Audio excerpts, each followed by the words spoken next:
అమరవీరులకు జోహార్ తెలంగాణ అమరవీరులకు జోహార్ తెలంగాణ అమరవీరులకు సాధిస్తాం సాధిస్తాం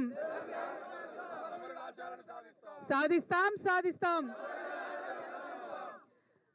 అందరికీ నమస్కారం తెలంగాణ ఉద్యమంలో మాట్లాడదాం అనిల్ అన్న ఒక్క నిమిషం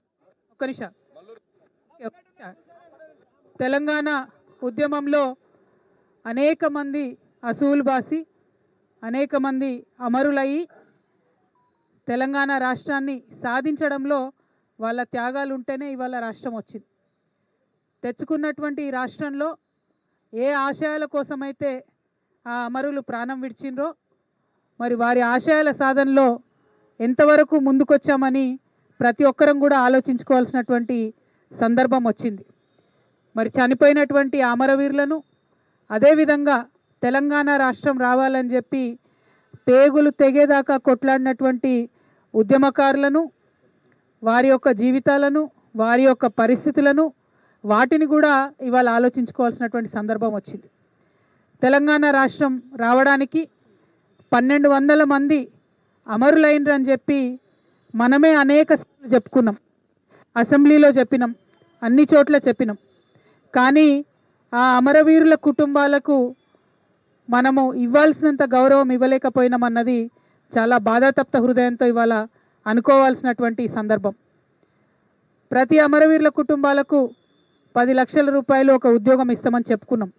కానీ 1200 మంది అమరులని మనమే చెప్పి 580 మందికి మాత్రమే మనం ఒక 10 లక్షల రూపాయలు ఇచ్చుకున్నాం, ఉద్యోగం ఇచ్చుకున్నాం. మిగతా వారికి మనం న్యాయం చేయలేకపోయినాం. ఎట్ ద సేమ్ టైం ఉద్యమకారులందరూ కూడా మరి చాలా దగ్గరలో ఎమ్మెల్యే టికెట్లు ఎంపీ టికెట్లు వచ్చినప్పటికీ మండల స్థాయిలో కొంతమందికి జెడ్పీటీసీలుగా ఎంపీపీలుగా అవకాశం వచ్చినప్పటికీ కొంతమందికి సర్పంచులుగా ఎంపీటీసీలుగా అవకాశం వచ్చినప్పటికీ ఇంకా వేలాది మందికి న్యాయం జరగలేదనేటటువంటిది వాస్తవం. అందుకే తెలంగాణ ఉద్యమకారుల ఫోరం అని చెప్పి ఆ పేరుతోని ఇంకా రకరకాల పేర్లతోని ప్రతి జిల్లాలో ప్రతి మండలంలో ఉద్యమకారులందరూ కూడా పోరాటం చేస్తున్న విషయం మీ అందరికీ తెలిసిందే. మరి 10 సంవత్సరాలు తెలంగాణ వచ్చిన తర్వాత బీఆర్ఎస్ పార్టీలో నేను మంత్రిగా లేకపోయినా, సంతకం చేసే అధికారం నాకు లేకపోయినా, ఒక ఎంపీగా ఉన్నా, ఎమ్మెల్సీగా కొనసాగిన.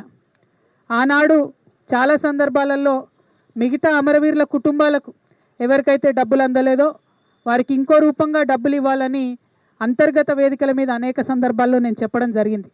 కానీ ఇవాళ నేను మనస్ఫూర్తిగా అమరవీరుల కుటుంబ సభ్యులకు, అమరవీరులకు, తెలంగాణ ఉద్యమకారులకు చేతులెత్తి నమస్కరించి క్షమాపణ కోరుతా ఉన్నా. ఎందుకోసమంటే ఆనాడు నేను మీకోసం కొట్లాడినా కానీ ఇంకా గట్టిగా కొట్లాడే